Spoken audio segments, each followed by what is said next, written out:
is us. It's been a long time, but we're back. There's a reason why there's been a sabbatical. Mr. OS has been extremely busy. I've been badgering him. I've been sort of saying we should record a podcast. And eventually he's come to my way of thinking. So we're back. OS is back, but as you can see from the background, he's somewhere else. He's not in his hotel. So, OS, where are you? I'm still in Dubai, but yeah, I moved out of the apartment finally. I mean, out of the hotel, I should say. I was in there for 6 months, pretty much. So uh, was it was fine actually. It was not too bad. End of the Premier League, watched a little bit of the European Championships actually there as well. So it was fine. But yeah, I came over to the UK in the summer, as you know, you met you as well, for a week, and then brought the family over. So we've now moved into an apartment here in an area called Al which is a slightly quieter part of town, which is needed, very much needed, with all the manic happenings at work and all the rest of it. So no, it's a very peaceful part, very nice. But yeah, so we're in an apartment, got the family over, got my son still in the UK, as you know, finishing his studies. But yeah, things are progressing. Happy enough, very blessed. So yeah, and very grateful to be doing this again. You're very excited. Yeah, just on sort of domestics. I mean, how's your sort of wife and daughter? Have they settled in quite well into Dubai life? Yes, my daughter's going to a school very close to the apartment, Arcadia Global School. It's just round the corner, literally. So I drop her off in the mornings at about 7:17 a.m., I would say. And I then make my way to the metro. So I drop her off. It's on the way anywhere, literally next door, like very close by.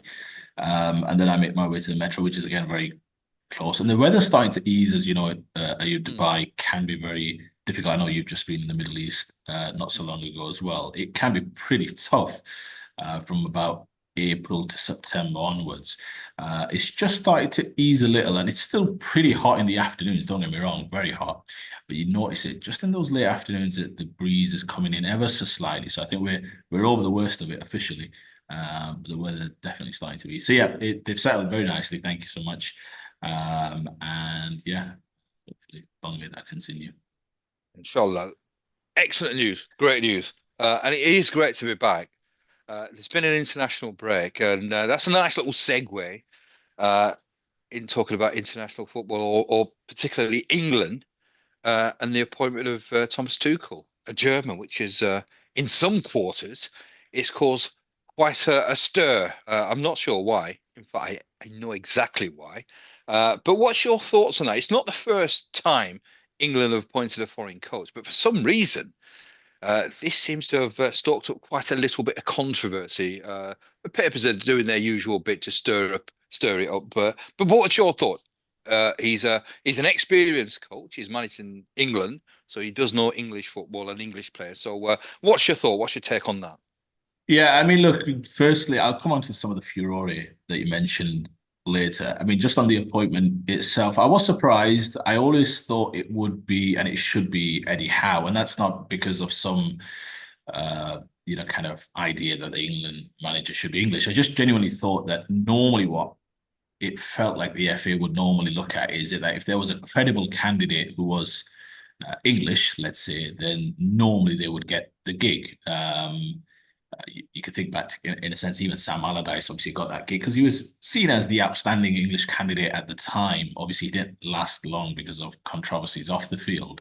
I If you don't know about remember, that. I mean, I don't know about the outstanding candidate of the time, no, but but not in terms of the yeah, English. In terms of the English yeah. candidates, that's what I mean. I don't mean overall, of course, in the footballing fraternity. Although Big Sam again has his virtues.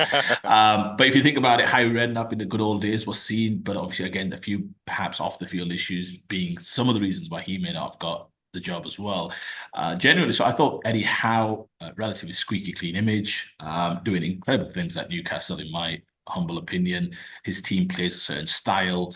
That's nice to watch, energetic, maybe pretty much matches in a sense that club ethos, one could argue, in terms of the passion from the fans. So I just thought, it's tailor made that Eddie Howe would probably get the gig. It's interesting that it seems he wasn't really sounded out, which I find that's the bit that I find quite surprising, because I do think he would, as much as he's still a young coach, probably wants to coach frequently and be on the training ground all the time. And an England job isn't that. It's very much part-time, even though you've got some of these Nations League games and some of these other nonsensical international breaks. So he's still a very much young manager, but he would not have turned down the England job. We know that. So for him not to have been sounded out seems surprising. Whether the football FA have kind of thought themselves into this conclusion that we're so close, we need some sort of proven winner to take us over the line. Whether that was in the thinking, and Thomas Tuchel clearly has won at the highest level. I mean, look, he's won obviously the Champions League being the big one. Obviously that final against Man City and winning that one, that's held him in high regard. That's probably got him a few big jobs off the back of that as well. Things didn't go so well for him at Bayern Munich, but clearly he's well respected in the footballing fraternity. Spent quite a bit of time here in the UK and in England as well. So look, in terms of his credentials, no issues. I don't have so much of an issue that he's not English. I mean, whether it's just age or whatever it is, I'm just a little bit apathetic towards it, I guess. And I think a lot of footballing fans, because of some of the rivalry and fandom with some of the big clubs going at it again in terms of City, Liverpool, Arsenal, even Man United always being in the headlines. I don't know, people have become slightly apathetic, it seems, to international football, at least until the major tournaments arrive, because Yeah. England are pretty much shoo-ins to get to these big tournaments. And it only gets interesting for England fans. And I don't mean it from an arrogance perspective, but quarterfinals onwards, because they're knocking on the door, aren't they, in terms of winning that big trophy. So I think, look, what I would say is I find some of the furore really nonsensical. I mean, this idea that even when Lee Carsley was in charge, he still is in charge for the rest of this year. This idea, is he going to sing the national anthem? Is he not? I mean, you've appointed a person who's played for Ireland. You've already taken the step of appointing somebody who's, in a sense, not, but he's not got kind of those particular English roots and all the rest of it. I don't see this idea that you have to sing the national anthem. I mean, why would he? I mean, it's out of respect, actually. I would argue that that Thomas Tuchel shouldn't sing the national anthem. You could make that argument, because it's a national anthem for the English. If you feel comfortable singing it, sing it. If you don't, you don't. You don't want him patronising you by saying, "Well, I've got to conform and tick a box and now sing this national anthem." Imagine he's German and he stood there, cameras panning to him, and he's there belting out "God Save the King." It feels embarrassing to me to some extent. Look, any man worth salt should be comfortable enough to say, "Look, these are the rights and freedoms that we fight for. Let me exercise those rights." I really don't see it as a story whatsoever. Look, ultimately, can he guide England to World Cup glory? Because that's the remit. Let's be very clear, and that's what he'll be judged on. Everything else, I think, is not so relevant. I'm okay with Gary Neville's feedback, just finally, and Carragher, they did this overlap US piece. I don't know if you watched it, but where they were I mean, they were fairly strong, although articulate in terms of their comments. But I just think it's too much of a story. Again, in the end, they've done what they've done. He's a good coach. Let's see how it goes. Would I have liked personally to have seen Eddie Howe get the gig 100%? But that's also because I think Eddie Howe would have done a great job for us. That's not because he's just English. I think he would have actually done a very good job for us, because I do rate him as a coach. So that's where I stand on it. Where do you stand on it? Obviously, I know where your young lad has in terms of his views, because he's a strong Chelsea fan. But what do you think?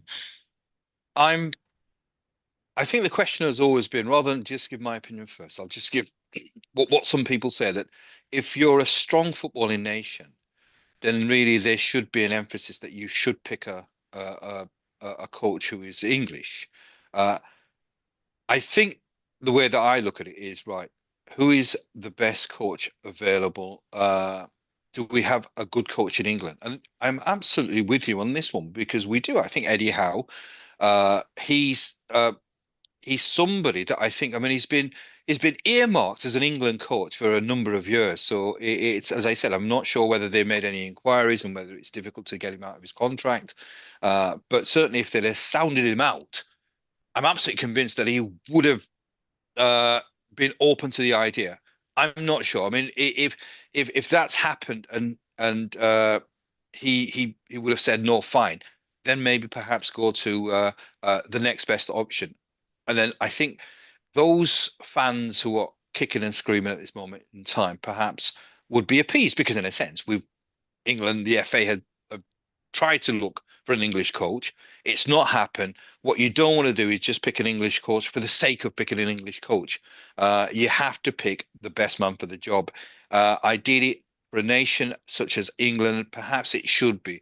No, I'm not extreme in the point, oh, it has to be an Englishman, but I think uh, there's two or three coaches, perhaps English coaches, that perhaps could have been approached. And I think in terms of those coaches, Eddie Howe is top of the list. As I said, if the FA had said, right, we did approach Eddie Howe, unfortunately, either Eddie Howe or Newcastle are preventing this. That's why we've had to look elsewhere. So that's my take. I mean, as I said, I'm certainly nowhere near as hysterical as some of these fans are. I think some of them are. It's more on the back of the press and the media, all of this like sort of ridiculous nonsense. I mean, it always happens about the national anthem. I mean, to be honest, right, I don't give a damn about the national anthem. I'm not a monarchist, so if I was representing England, I would certainly not sing "God Save the Queen." Certainly not at all. To me, It is God Save it's the King at the moment. Are you Oh, just is it? FYI? Oh, As an FYI, I mean, like get with the times, here. don't Get with tell the me she's times. Elizabeth's gone. Uh, but I just think it's ridiculous, and this is, I mean, it's obviously it's something that the British press do quite often. But going on to Tuchel now, right? We've had Gareth Southgate. In my opinion, I think he's been blessed with an array of riches. I think he's failed. I think the squad that he had, he really should have won the tournament. What do you think Tuchel will do with the players that he has? Do you think Tuchel is a coach who will win a tournament? Which is obviously I mean, that's really what it's all about. If he wins a tournament, everybody who's criticised him will have to eat humble pie. But do you think he will win a tournament? Yeah, I think, look, when you say those that have criticized him will have to eat humble pie, I would say those who have criticized him, it's not so much him on a personal level in terms of his credentials. No one's mocking his credentials to some extent. They're just mocking the fact that, to your earlier point, which is still pertinent, that a big footballing nation, we should be able to find an English coach. I mean, that ship has sailed some time ago, right? If those were the rules, then so be it. I think Jamie Carragher coined it like it's our best lot against your best lot, and that includes the coaches. And I'm okay with that. But again, once that ship has sailed, and maybe there's something about um, kind of international, employment law and all the rest of it, that you probably have to look at the fact that you could stop. But I don't know. All I'm saying is, the moment you've gone away from that, it's then the floodgates have opened ever since they obviously appointed Ericsson and Capello. Look, you said Southgate has failed. If you see football in black and white terms, which I know you unfortunately always do, um, has he failed? It's a difficult one to say, isn't it? He got to a couple of finals. Now, the European Championships, which is where he got to those two finals, once in 2021, and once obviously this past summer. You could argue England should have been looking at semi-finals minimum. So I'm with you. One being a home competition as well. So they've got to the tournament, and I think this one in the final against a young Spanish team, a great Spanish team, but a young Spanish team. They would have felt this was the one that they probably would have taken. And yeah, England also had a relatively young team. I'm not saying that. They've still a bit of experience, but still relatively young players in terms of some of their peak top players, Foden, Bellingham, Saka, just to name a few. I don't think he failed. And I worry that Tuchel, because A, it's the World Cup, so it's much more difficult because you've got all those South American teams to deal with as well. So let's be very clear, that's at the bare minimum Argentina and Brazil to contend with in terms of additional competition to win this major tournament. Of course, the World Cup has more, kind of grandeur than obviously the European Championships easily. But yeah, it's difficult to say, will he do one better than Southgate when A, the degree of difficulty is more challenging. If you remember, England in the Qatar World Cup, I think got bounced by France in the quarters, if I remember correctly. So yeah, it's just going to be difficult because he's got to win the tournament to go one better. And I just think if that's what's going to be judged as success, you've got to give him at least a couple of tournaments. It feels like he's only got an 18-month deal, so he's only going to the end of the World Cup, and then I guess it's a case of we'll see. He'll probably have to give a really good showing of himself in the World Cup. And then you think, well, if he wins it, does he stay on anyway? Because you've achieved the pinnacle. So there's so many ifs and buts. I just think it's difficult. I think there's a good chance England should go far just because they should still have a lot of amazing players, and they've still got one or two coming through the ranks right now, which again, Cole Palmer, just to name one in terms of his growth, and you think, how's he gonna, how's he getting into the team? You got Ford, you got Bellingham, you got so many great young players at the top of their game. You're talking like 100 million plus players in terms of valuation. So yeah, look, I think he'll be fine. I think he's a great tactician. I thought the job that he did on Arsenal last year in the Champions League for Bayern Munich was superb. I really thought they nullified Arsenal to a great extent. So yeah, I think they'll be fine.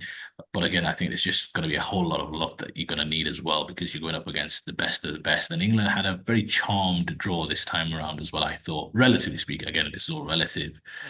And I think the World Cup will not probably offer that, even in an expanded format, which I think it is as well. So let's see. I think it's a difficult gig. There's going to be the pressure's going to be at its maximum. It's World Cup or bust. Let's be very clear. For England, I just think it's a very difficult. He's going to need a little luck. So let's see. Let's see. I mean, I probably sort of disagree on the difficult aspect. I don't think it's difficult because I think he's got such a wonderful uh, array of quality players, high quality. I mean, you've gone through some of the names. I mean, that's just some of the names. But if you go through the whole squad, there's so many good players. I mean, there's players that obviously you're going to have on the bench that you sort of have starting for many top European and international sides. So I think he's fortunate that he's taken over an England squad that is absolutely buzzing. I think the curve is still going upwards because you mentioned Cole Palmer. I think he's a better player now than he was, and he was a damn good player at the last tournament. So there's a number of players who are just getting better and better. I think as a tactician, he's I think far superior than Southgate. I never really rated Southgate as a tactician. I think he's a wonderful man manager. I think that's what he's very good at. So certainly on the whole, there was the issue with Anthony Gordon, but on the whole, I think he's an excellent man manager. I'm not sure that's Tuchel's strength, but I would be disappointed if the final is a minimum expectation. I know you're saying it's the World Cup, so there's many more teams. But I would still, I actually go as far as sort of saying that I think in terms of best club sides in world football at the moment, or best squads, England have the best squad, and I think I would be bitterly disappointed if in the World Cup England semi-final is an absolute. That's a bare minimum. The semi-finals. But I would be going as far as saying that I think this England side should be looking at winning the World Cup because the tools are there. And if Tuchel gets it right, uh, there is absolutely no question in my mind that this team is more than capable, more than good enough to win the World Cup.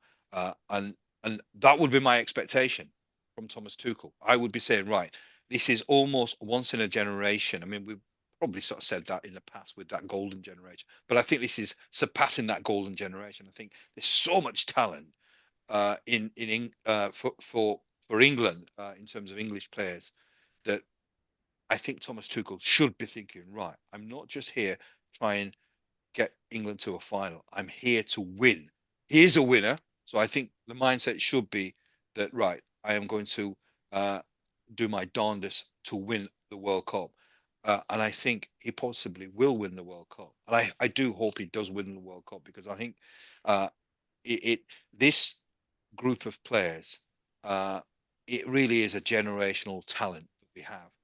It's such a blessing for any manager, and I just hope he does that because I think English football sort of needs this group of players to actually deliver. It's been far too long. Yeah, a couple of all good points. There's two things you said there, which just a couple of things. What I've seen with England in terms of managerial appointments in recent times is, and you see this in most walks of life, is that you tend to kind of bounce from one extreme to another to some extent. If it's a case of you've got a disciplinarian, in terms of manager who then potentially, that famous phrase, loses the dressing room, you then try and bring a manager in who's going to be a good man manager. And I think that's what Gareth Southgate was. You saw that many years ago when Kevin Keegan was brought in. That was a lot of the talk that he'll kind of rally the troops and the rest of it. And then he was found respectfully, tactically wanting, and then they kind of went the other end. And I think that's what the FA have done, and that's, to be fair, many a football club have done this. So you felt after Southgate, the main criticism leveled as Southgate was, that he was either a little bit too passive or didn't have the ability to influence things from a tactical perspective, right? And most people can see England are close. That's clear. They are one of the more established countries in the world from a footballing perspective. And now they're thinking, well, we're right there. We need someone who's just going to give us that extra 5 or 10%, whether it's through selection, tactics, substitution, whatever it might be. And obviously, Thomas Tuchel has been there, done that, and got the t-shirt at the highest level at club football. So I think there is a little bit of that. My concern, and this is something Thomas Tuchel can handle, is the fact that there is, to your point, a lot of good talent available. And when there's a lot of when there's a hell of a lot of talent, I mean, I've never known England for a long time to have as good a talent. And there'll be 1 or 2 players who emerge over the next 18 months. So we don't even think of right now. Who knows? So you think about all these players and you just wonder how he's going to manage some of the fallout from the media when he's not able to maybe get a Cole Palmer into the team, or he's not playing Foden enough because Foden's having a great season at Man City, or Bellingham's left on the whatever it might be, because he's got a lot of good options, especially in the forward areas. Who knows, maybe over time the whole Kane Watkins debate or some other striker becomes a real live debate, and it's just going to be how he manages and handles that. I think he's got the substance to. And let's be very clear, I think he's somebody who owns his decisions. I don't think he's going to kind of kowtow to the English media in any stretch. I think he's got convictions in his beliefs in the way he wants to play football. And look, he's won a couple of competitions as well at it. So yeah, I think those are the only things I worry about in the next 18 months as England gear up for a World Cup charge.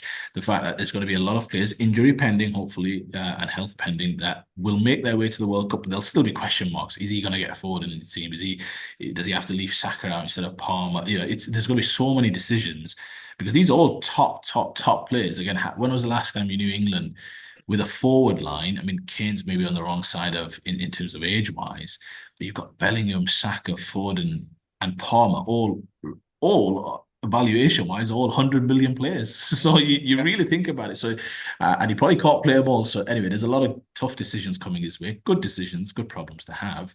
But I hope he just manages the media fallout, because the media fallout's inevitable. It's what we do. Everyone seems to think that they've got the best idea of how England should play. But as long as he's got conviction in his way of playing and England play a good brand of football and look like they could win the competition, all he then needs is a little bit of luck. So let's see. Yeah, you sort of hit the nail on the head. Good problems to have. If you've got so many good players to pick from, really, as a coach, that's the sort of problems that you want. But let's wait and see. But I'm really confident. I think it's the stars have aligned. I think we've got a decent coach, and I think the players are just getting better and better. I think they've had the experience of a tournament again. They've got to the final, so they know how to get to finals. Albeit it was quite fortunate. There was lots of luck involved, but I think with Tuchel, I think he'll eliminate the luck, and it will be purely down to good play. So we'll see. That's our thoughts. Put your thoughts down and tell us what you think of Tuchel and whether he's going to be a successful England coach. Right, that's enough of international football. The Premier League is back tomorrow. We'll have a quick. I'm noticing on the screen that it's getting dark again. It's that problem that I have in the winter when I'm recording. So what we'll I have got a light, but it's in the Yeah, other room. So I gave you the best part of 4 months to find a light bulb. no, I do have a light, but it's in the other room. So right, because we've not done this for a long time, so I completely forgot about that. You're Right, okay, rusty. so we'll talk about the Premier League, but what we'll just do is we'll have a quick sort of roundup. I mean, we've had 7 games, so it's a very small sample size, but the usual suspects are 1, 2, and 3, with Chelsea sort of in 4th spot. So, what's your early sort of takes on how it's been? Obviously, we've got a new manager for Liverpool, Slot, so you can comment on how you think he's performed. But what's your thoughts thus far? Yeah, I think, look, it's very early to say. The cream is there at the top, isn't it, in terms of those 3 teams, and Chelsea having a really good start to the season. So, yeah, I mean, look, honestly, it's been as good a start as he could have had. I mean, there's a good argument they should be maximum points. He'll be very frustrated with that home performance against Nottingham Forest when, to be fair, as much I watched that game and I really thought Nottingham Forest could have won it in the second half, and they did. So it was one of those games. It wasn't unfortunate by any stretch. I mean, first half Liverpool had their moments. Second half they really struggled. So I think other than that game where they let themselves down. They don't want to be losing home games to Nottingham Forest, respectfully. They are top of the table, deservedly so, best goal difference, and a point clear. Only conceded 2 goals in the process. Now, look, some tougher tests lie ahead, obviously starting from Sunday. Chelsea with a few suspensions, however, so I think that will help Liverpool. And I think being at home, I think they'll see the job through. Obviously, Arsenal coming shortly as well. But look, Arne said in the press conference today, didn't he, that judges in 4 weeks' time. What I really like about the manager is he doesn't shy away from ambition. I don't think he's ruled themselves out of challenging for the Premier League title, as he shouldn't. It's Liverpool Football Club. They're still the DNA of what Jurgen Klopp left behind. You don't just lose that. Do I think they are what they were previous times in terms of Salah, Mane at their peak, Van Dijk at his absolute peak? No. Van Dijk's restored some of that, I think, in the last year and a half in terms of full peak fitness. But I think it's a different team. You've got so many players coming through, like Gravenberch's been immense. McAllister's so good right now. His second half of last season, he's continued that form early this year. So there's a few little changes. Gakpo started well, Diaz, all the rest of it. And Salah's playing differently, but still contributing, although he'll probably want to get his shooting boots on. But Liverpool look good. They look tidy. Obviously, that big result at Old Trafford when it could have been anything. Could have been in terms of it was 3-0, it could have been 7, it could have been 8. Yeah. But yeah, I think Liverpool look good. City, I mean, they're comfortable with this. You wonder how the Rodri injury will affect things over time. They've not got De Bruyne back, Ayub. So I don't think they can go a season without those 2 players, as you often say, gun players. I mean, Rodri's the best in the world at what he does. De Bruyne's arguably the best at what he does in his position. I don't think they can win the league without those 2 playing a significant part of the season. Rodri won't. De Bruyne still, I've not heard much news in terms of him coming back. They'll want to get him back. Kovacic has come in admirably, obviously contributed a couple of goals last game to get him the win over Fulham, but I really don't think they can win the league I think they'll come a cropper somewhere, in my humble opinion, although I've said that before. But Rodri, I just think he's so important for their defensive side of things, so critical. And I think Arsenal, as has been the case over the last couple of years, doing well. I mean, the last couple of games have been shaky. I've obviously watched every single game for Arsenal this season. There are some worrying signs, but they are going through a period of time where they've had a few injury issues, obviously missing their creator-in-chief in Odegaard. So I never expected them to be free-flowing, but I have admired their ability to just dig in.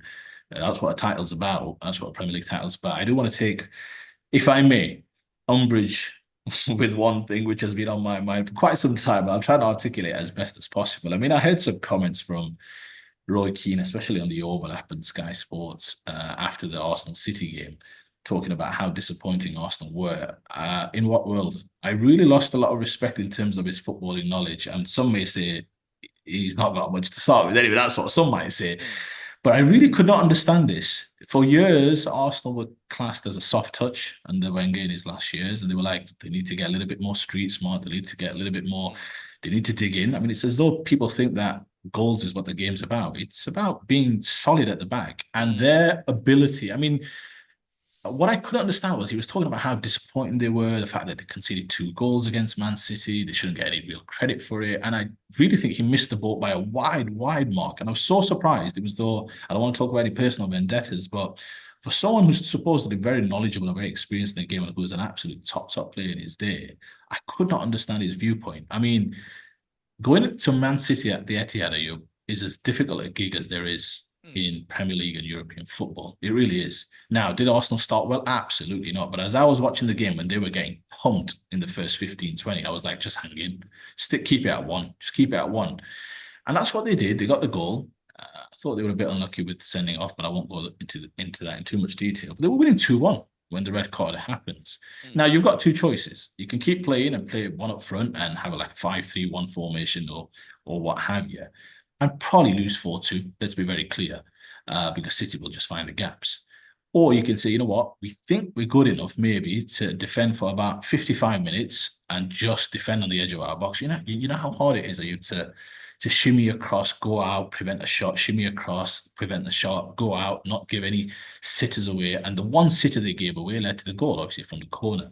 So for him to suggest that Arsenal were poor in that second half at the Etihad with a man down when City created next to nothing, other than obviously the last minute when Arsenal definitely had a slight switch off, which is going to happen. Mental fatigue's crept in a little bit. You think you're close, you're very close.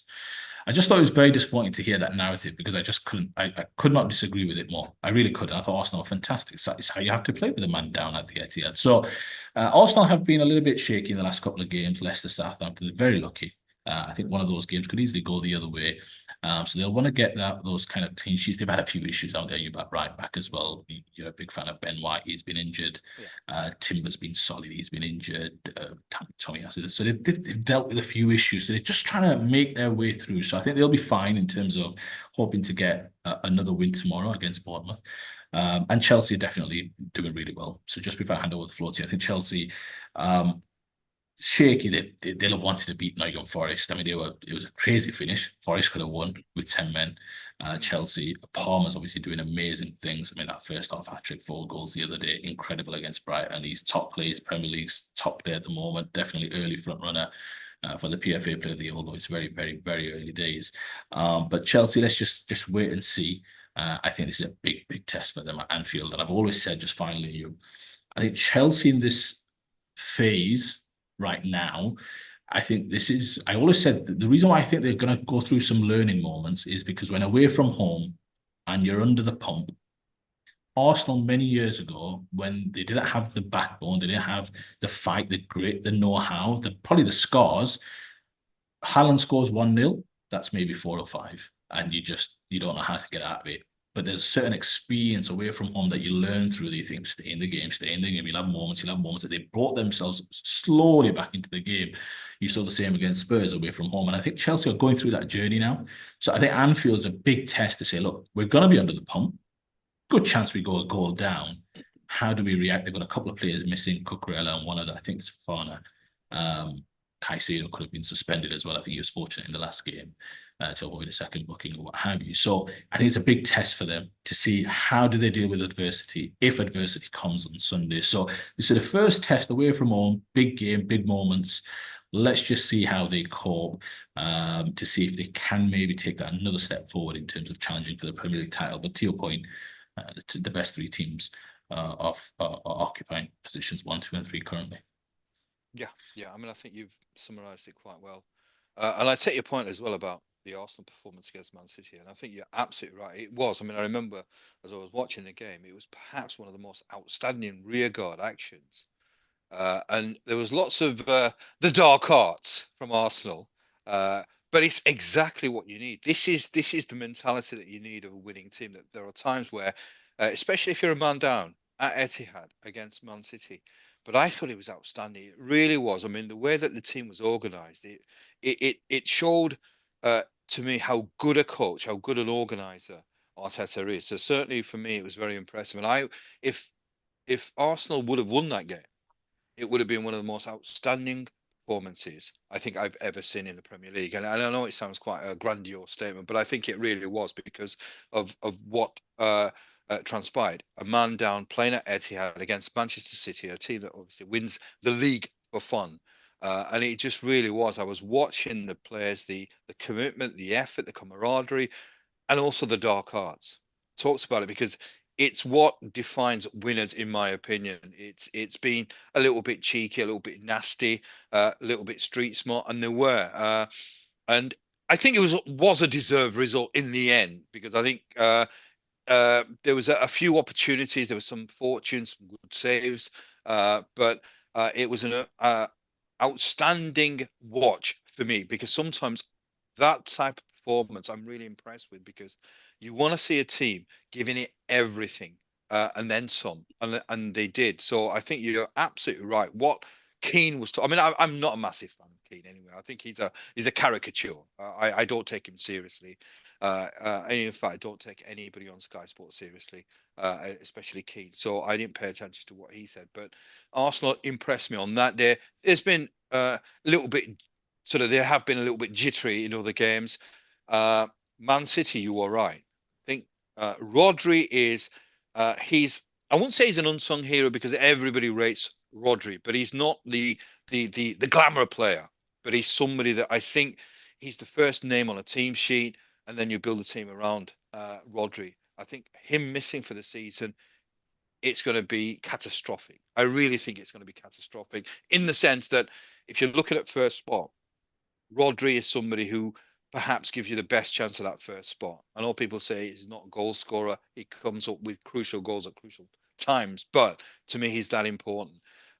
Slot has been, it's been noticeable there is a different manager. There's a little bit more pragmatism to Liverpool.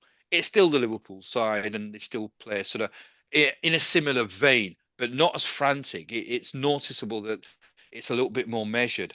And Nobody's been standout so far. Nobody's been standout. Chelsea have been quite a pleasant surprise, but I just don't think they are ready this season. Maybe next season when it's a little bit more refined and the manager obviously has much more understanding, maybe. But it's a massive game. I won't write Chelsea off in beating Liverpool. I think the way Chelsea have played this season, they've had moments where they've been absolutely outstanding.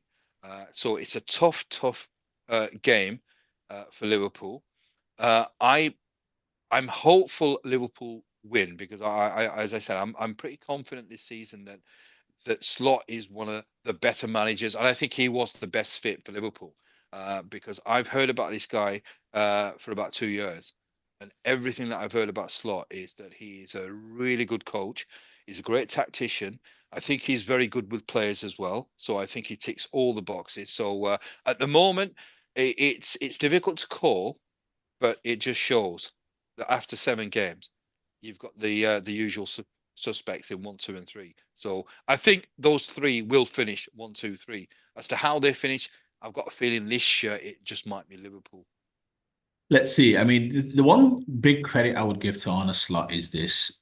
When you're walking into the footsteps of a club that size and then walking behind a legend in Jurgen Klopp, who's given them that Premier League title trophy, he's given them obviously Champions League triumph, and obviously made to a couple of Champions League finals as well.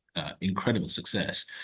What I really like about him is that he's very comfortable in his own skin. So he's not coming out with nonsense. He's not overcompensating and playing to a certain way. He's very candid with the media, but not too open as well, where you think, he's being naive.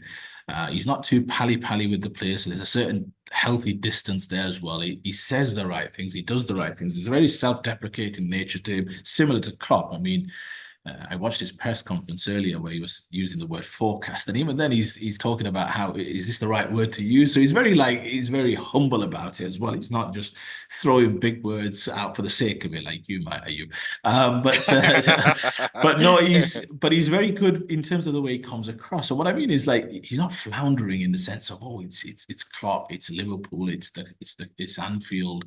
He owns that sideline, and you might say, look, what does that matter? But there's a certain presence about him, which I really like. He's just owned being part of it. He doesn't look like he's struggling to come up with the solutions. Yes, Forrest, he was bellowing out instructions near the end when things were going awry. But look, games like that every now and again are going to happen.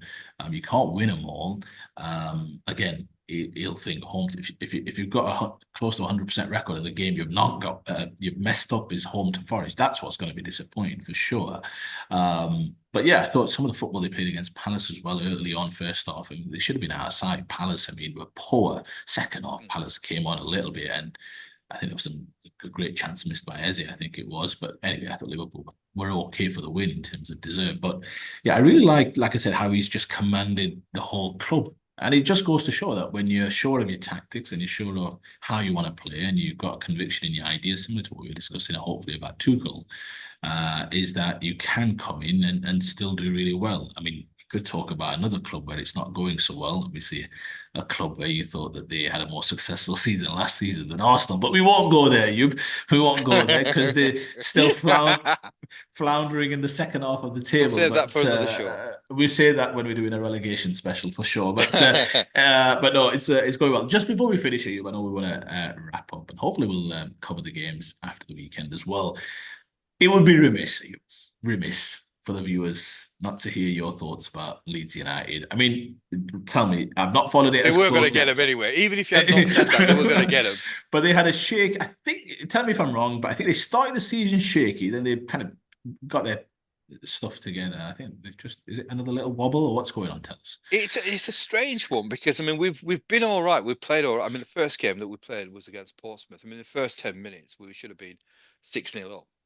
It ended up being 3-3, and it required a last minute. Well, not last minute because we sort of scored in the 90th minute, and then we had an opportunity to actually win the game 4-3. But we had a slip up against Burnley, but we were much the better side. So we've played on the whole quite decent football against Sunderland as well. I mean, I still haven't recovered, and we're playing tonight, and we're recording Friday, so I'm not sure. It'll probably be Saturday when you're watching this, but we're playing against Sheffield United, so it's a massive, massive game. But the last game that we played against Sunderland, oh my goodness me, I still haven't recovered. I mean, that I don't know whether you've seen that howler from Meslier in the Oof, 96th minute. It's just, oof. it's. I mean, it's a I good job think I was laying down I was because gonna my say legs I went. think your legs were sorry to interrupt, but I think I text you probably like 2:30 Dubai time in the morning or something when I read about it. I think I just texted you saying something like "Lord have mercy," and I think you got what I Yeah, was yeah. talking about. Yeah. I mean, it was just incredible. I mean, I wasn't watching the game. I was following it on social media on Twitter. So it was 90 minutes, and then comment 6 minutes of added time. I'm thinking, blimey. But then it's as I'm refreshing, it's 90 plus 6 minutes. So I'm thinking, right, it's and then the next tweet goal, 2-2, Melia Howler. And it just absolutely took all it just knocked the stuffing out of me because I was absolutely thinking, right, fantastic. The perfect way to go into an international break is to beat the top of the table team. I think we would have been top or second, I think, if we'd have won that game. And it sets us up nicely. But now there's so much pressure on the game against Sheffield United because of the last result. Meslier, he's going to be a bag of nerves. I mean, he's a very nervous keeper at the best of times. Uh, I just don't know. I don't know. So I'm sort of nervous, but I'm reasonably happy with the way that we've gone about our business. I think we've been okay. We've played quite decent football. We've got a decent squad. The problem is we've lost two midfield players, and we're absolutely to the bare bones. So if we have an injury to our midfield player, it's going to absolutely stuff us. On top of that, I can't believe that we're playing on a Friday. It's been You, international games, and we've got Leeds players. often get chosen for the Yeah, we're Friday being game. shortchanged. I mean, this is outrageous. I know obviously it's like you can't control the fixtures, but somewhere along the line, somebody needs to do something. This is outrageous because I just don't agree with it at all. If there's an international week of football, the game should be on a Saturday. We've got virtually all of our squad involved in international football. We've got Tanaka, who's our midfield player. The only sort of, I mean, we've got two midfield players available, and he's one of them. He's played two games, 90 minutes, 90 minutes, and Ooh. he's been on the other side of the world. Aronson in America, he's played two games, 90 minutes, 90 minutes. So we've got players who are having to play because we don't have anybody else. And they've just been on, I mean, they've been all around the world. It's just ridiculous. So in one sense, I'll be happy if we don't lose, because at least it means that Sheffield United aren't going to sort of create any gaps. But it's sort of, on the one hand, I'm okay with the way the season's panned out. Of course, we should have had more points, but it's just I'm still sort of thinking that it's there's Leeds are cursed because we've got injuries to key players. We've had international break. We're going to play Sheffield United. We've had a bad piece of luck against Sunderland. It just being a Leeds fan is never easy. And on Yes, that I note, I mean, think no, well, I was going uh, to say a couple of things. I mean, luckily you've got a good coach, so you'll be okay. But oh, don't even go there. Don't even go there. That's red rag to a bull. You know that. You said yourself you're playing some decent stuff. Is it at Bramall Lane or Ellen Road? Ellen Road. Okay, cool. Because I was thinking, obviously, Bramall Lane, I think I was wondering whether, because it's the first game, right, since I think the George Baldock passing. So I Yeah, was yeah, wondering yeah, yeah. if Sheffield United were going to do some tribute. Maybe there'll be a tribute anyway, regardless. Because I think it is the first game since Yeah, the yeah, news broke out of Greece. Quite sad news. Okay, let's see how Leeds get on. I'll let you wrap up. Are you? yeah, yeah. So right, yeah. I mean, that was I was in quite decent mood. I don't know. I'm sort of in different mood now with talking about Leeds. But it's been great to do the podcast. It's been great to see you again and Likewise. talk to you, OS. Hopefully, the viewers, because a lot of people were asking me, "How are you? How are you?" I said, "Look, watch the podcast, and you'll know exactly how OS is." That's one way of getting viewers. Right. So great to speak to you. Likewise. Let's get back on the treadmill and start doing this on a regular basis. So enjoy the weekend, OS, whatever you're Yes. doing with the family, and we'll catch up sometime next week. So viewers, do the usual stuff. I know I haven't said it because obviously we've not been recording for a long, long time, but smash a like, uh, subscribe if you haven't, and I hope you enjoyed the show. And it's great to be back. All right, until next time, see you later.